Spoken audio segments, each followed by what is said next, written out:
Hello दोस्तों, स्वागत है आपका विजन यूपीपीएससी चैनल में। मेरा नाम है शिवम चहल। दोस्तों, @विजन यूपीपीएससी डिस्क्रिप्शन में नीचे लिंक भी रहेगा। आप टेलीग्राम ग्रुप जो है हमारा ज्वाइन कर सकते हैं। यहाँ सभी तरह की इन्फॉर्मेशन जो है आपको मिलती हैं। देखिए, कुछ क्वेश्चन थे बहुत से लोगों के कि जो फॉर्म आया है यूपीपीसीएस प्री 2020 के लिए, तो यहाँ पर सबसे पहला क्वेश्चन ये था लोगों का कि कौन लोग भर सकते हैं, यानी कि जो लोग स्टेट से हैं और जो अदर स्टेट से हैं, क्या वो लोग भी भर सकते हैं। तो हाँ, बिल्कुल ठीक है। आप भारत की नागरिकता आपके पास में होनी चाहिए। आप किस राज्य से हैं ये महत्वपूर्ण नहीं है, तो कोई भी फॉर्म जो है वो भर सकता है। दूसरा इम्पॉर्टेंट है उम्र। देखिए, उम्र का क्या है, 21 साल से लेकर 40 साल के बीच में आपकी उम्र होनी चाहिए। यहाँ पर कुछ 5 साल का फ़ायदा आपको मिलता है तब जब आप अगर टीचर है, कुछ और मामलों में भी छूट दी जाती है। लेकिन नॉर्मल जो देखा जाता है वो ये है कि 21 साल की उम्र से लेकर 40 साल की उम्र तक के बीच के जो लोग हैं वो फॉर्म भर सकते हैं। अगला इम्पॉर्टेंट ये है कि ग्रेजुएशन मांगा जाता है। यहाँ पर बहुत सारी ऐसी पोस्ट होती हैं, जैसे मान लीजिए अगर 500 पोस्ट कभी हैं किसी साल, तो 500 में से 400 पोस्ट ऐसी होती हैं जो नॉर्मल ग्रेजुएशन पर होती हैं, यानी कि सिर्फ आपका ग्रेजुएट होना ज़रूरी होता है। पोस्ट ग्रेजुएशन बहुत सी पोस्टों पे नहीं होता। साथ में कुछ स्पेशल पोस्ट होती हैं जिसमें जो है कई बार पोस्ट ग्रेजुएशन भी मांगा जाता है और ग्रेजुएशन भी मांगा जाता है, लेकिन नॉर्मल ग्रेजुएशन की जो पोस्ट होती हैं वो ज़्यादा होती हैं। तब ये बोला जाता है कि जब फॉर्म आप, जैसे आज फॉर्म जो है जब भी आप अप्लाई कर रहे हैं, जैसे यूपीपीसीएस 2020 को ही हम देखते हैं, तो देखिए इस साल क्या हुआ है, एग्ज़ाम तो नहीं हुए हैं। तो किसी का बीए अगर थर्ड ईयर होगा, ठीक है, तो वो फॉर्म जो है वो नहीं भर सकता, बिकॉज एग्ज़ाम ही नहीं हुए, पोस्टपोन्ड हो गए हैं। या अगर एग्ज़ाम आपके हो भी गए होंगे तो रिज़ल्ट नहीं आया है, यानी अपेयरिंग है आपका, तब आप फॉर्म यहाँ पर नहीं भर सकते। ठीक है। डिग्री का ये है कि आप अगर पास हैं, आप 3 साल का जो है का हो चुका है, रिज़ल्ट आ चुका है, डिग्री आपके पास नहीं है, आप लेकिन तब फॉर्म भर सकते हैं, क्योंकि डिग्री का होना सिर्फ इंटरव्यू में महत्वपूर्ण होता है। इससे पहले डिग्री की कोई इन्फॉर्मेशन आपसे नहीं ली जाती है। मेंस के फॉर्म में भी मांगा जाता है, बट अगर आपके पास मेंस के फॉर्म में भी डिग्री नहीं है तो आप नॉर्मल अपनी मार्कशीट भेज सकते हैं। लेकिन जब आपको इंटरव्यू होता है तब आपके लिए बहुत ज़रूरी है कि आपके पास में उस समय डिग्री होनी चाहिए, और अगर उस समय डिग्री नहीं होता है तो आप एक प्रोविज़नल डिग्री जो है आपसे मांगा जाता है। तो इनमें से कुछ भी होता है तो आपका इंटरव्यू हो जाता है, बट इंटरव्यू से पहले डिग्री की ज़रूरत नहीं होती, तो आप फॉर्म को अप्लाई कर सकते हैं अगर आप पास हैं तो। बस यहाँ पर ये देखना है कि आप अपेयरिंग नहीं हैं। तो अगर अपेयरिंग है आपका तब आपका नहीं होगा। उसका पीछे एक कारण है कि जैसे मान लीजिए अगर अपेयरिंग हैं आप, आपने एग्ज़ाम दिया, आप पास हो गए, लेकिन आप ग्रेजुएशन में फ़ेल हो गए, तब क्या होगा कि एक सीट खराब जाएगी। हालांकि ऐसा नहीं होगा, बिकॉज इंटरव्यू ही आपको नहीं देने दिया जाएगा। ठीक है, अगर आपके पास में पास होने की मार्कशीट नहीं है, अपनी जो मार्कशीट है उसके साथ में डिग्री भी प्रोविज़नल नहीं है तब, इसलिए कभी भी अनुमति नहीं होती अपेयरिंग स्टूडेंट्स को कि वो एग्ज़ाम दें। पता पता का देखिए कोई महत्व नहीं है। यहाँ पर दो चीज़ें हैं। ऐसा देखा गया पिछले साल जब 2019 का एग्ज़ाम हुआ है, तब उसमें यह हुआ कि 2019 में जिन लोगों ने होम, जैसे मान लीजिए इलाहाबाद एक सेंटर रहता है, आपने इलाहाबाद ही अपना सेंटर दिया है तो आपको सेंटर मिल गया। जैसे बरेली किसी ने दिया है तो उसका वैसे हर बरेली का ही एड्रेस था, और बरेली को जो है एक सेंटर बनाया गया, तब उनको बरेली ही सेंटर दे दिया गया।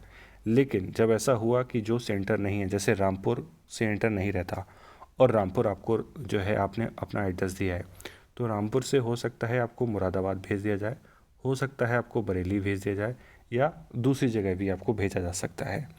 तो प्रयास करें अपने जो आसपास का जो डिस्ट्रिक्ट है जहाँ लगातार सेंटर रहता है, अगर आप वहाँ अपना एड्रेस दे देते हैं, किसी भी रिलेटिव का पता दे देते हैं, जानकार का हो, तो आपको बहुत ज़्यादा चांसेस, 99% चांसेस हैं कि वही डिस्ट्रिक्ट मिल जाएगा। यदि आपने ऐसा डिस्ट्रिक्ट चूज़ किया है जहाँ सेंटर नहीं बनता, तो आप नहीं फिर आइडिया लगा सकते कि आपका सेंटर कहाँ पे हो सकता है। वो आपके घर से 150 किलोमीटर 200 किलोमीटर दूर भी हो सकता है। ठीक है, तो पता में थोड़ा ये बस ध्यान की रखने की ज़रूरत है। बाकी सबसे इम्पॉर्टेंट होता है मेंस में, जब हम फॉर्म भर रहे होते हैं, मेंस में आपसे एड्रेस मांगा जाता है, उस एड्रेस को आप सही देना होता है आपको, वो अपना घर का पता दीजिए। ठीक है, वो मेंस में इम्पॉर्टेंट होता है, प्री में पता का इतना महत्व नहीं होता। अगला है स्पेशल पोस्ट और सब्जेक्ट। अब देखिए स्पेशल पोस्ट में बहुत सारी पोस्ट, जैसे अभी हो रहा है कि सोशलॉजी को लेके, तो देखिए बीए में सोशलॉजी एज ए सब्जेक्ट अगर आपका है तो आप सीडीपीओ का जो है वो भर सकते हैं, ठीक है। तो इसमें ये रहता है। बाकी ये बहुत सारी ऐसी पोस्ट होती हैं जो कुछ डिग्री उसमें मानी जाती है, ठीक है। तो आप जो है वो भर सकते हैं, और सिर्फ उन लोगों को ही मान्यता होती है, तो ऐसा नहीं है कि बाकी लोग भी उसमें अप्लाई कर देंगे तो आपको इंटरव्यू के टाइम बाहर कर दिया जाता है उससे। तो आप अगर फिल भी कर देते हैं, अगर जैसे मान लीजिए आपको लगता है कि मैं इसके लिए एलिजिबल हूँ बट आपको थोड़ा डाउट है, तो आप उसको टिक कर सकते हैं। अगर आप एलिजिबल नहीं होंगे उसके लिए तो आपको इंटरव्यू नहीं देने दिया जाएगा। वहाँ चेक किया जाता है कि आपके पास में क्या क्या डिग्री है, और अगर नहीं होती तो आपसे मना कर दिया जाता है कि इस पोस्ट के लिए आप वैलिड नहीं हैं, ठीक है। तो ऐसा नहीं, आपको कोई पेनल्टी उसकी देनी पड़ती है। आप साफ आपसे बोला जाएगा कि इस पोस्ट के लिए आप एलिजिबल नहीं हैं, आपको एग्जीक्यूटिव में कॉल हुआ है, आप बाकी सारी पोस्ट के लिए फ़ाइट कर सकते हैं, बट इस पोस्ट के लिए आपको फाइट नहीं, आप इस पोस्ट के लिए एलिजिबल नहीं है, तो इंटरव्यू में आपको ये रोक दिया जाता है। तो आप भर भी देंगे तो कोई इशू नहीं होता।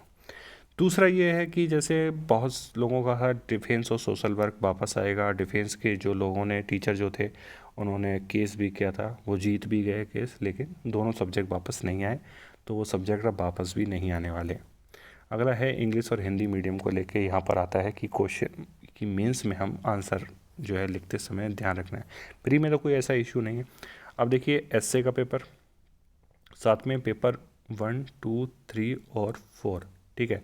तो यहाँ क्या है कि एसए का जो पेपर है, अगर आपने एक एसए हिंदी में लिखा तो बाकी के 2 और 3 एसए जो होंगे वहाँ पे, तो वो भी आपको हिंदी में ही लिखने होंगे। यदि आपने इंग्लिश में लिखे हैं तो आपको इंग्लिश में जवाब देना है। यानी कि एक पेपर का एक क्वेश्चन भी आपने जिस लैंग्वेज में लिख दिया है, सपोज दैट पहला क्वेश्चन ही आपने हिंदी या अंग्रेजी में लिख दिया, तो उसके बाद वैसे ही सभी पेपर पीछे के जो जो सारे क्वेश्चन होंगे उसको उसी लैंग्वेज में लिखने होंगे। जैसे एक एग्जांपल के तौर पे मैंने पेपर 1 जीएस पेपर 1 को मैंने इंग्लिश में लिखा, लेकिन मेरा मन है कि मैं पेपर 2 को हिंदी में लिखूं, तो आप लिख सकते हैं। पेपर 3 को मैं इंग्लिश में लिखूंगा, बट पेपर जब 4 होगा तो मैं उसको इंग्लिश में हिंदी में लिख दूंगा। तो एक पेपर एक लैंग्वेज में आप लिख सकते हैं, अलग पेपर को जो दूसरा पेपर होगा उसको दूसरी लैंग्वेज में भी आप चाहें तो लिख सकते हैं, ठीक है। तो यहाँ पर ये जो डाउट रहता है बहुत से लोगों को कि मीडियम के ऊपर, क्योंकि देखिए यूपीएससी में ऐसा होता है कि फॉर्म भरते समय आपसे पूछ जाता है कि आपका इंग्लिश मीडियम है या हिंदी मीडियम है।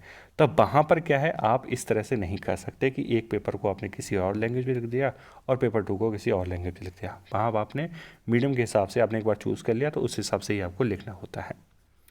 प्री में जैसा कि 2019 में हुआ है, आपकी जो पोस्ट है उस पोस्ट का जो है वो आपको 13 गुना लोगों को बुलाया जाएगा। ये इस बार भी है और ये आगे भी रहने वाला है। वहीं पर इंटरव्यू में आप देखेंगे कि जो पोस्ट है, मान लीजिए 600 पोस्ट है, तो 600 पोस्ट के लिए 1200 लोगों को बुलाया जाएगा। सेम इसमें भी यही है। निगेटिव मार्किंग का पहले की तरह ही है 1/3, यानी कि आप अगर 3 क्वेश्चन गलत करते हैं तो आपका एक सही क्वेश्चन जो है वो कट कर दिया जाएगा, ठीक है। तो सेम जैसा कि पहला था वैसे ही है।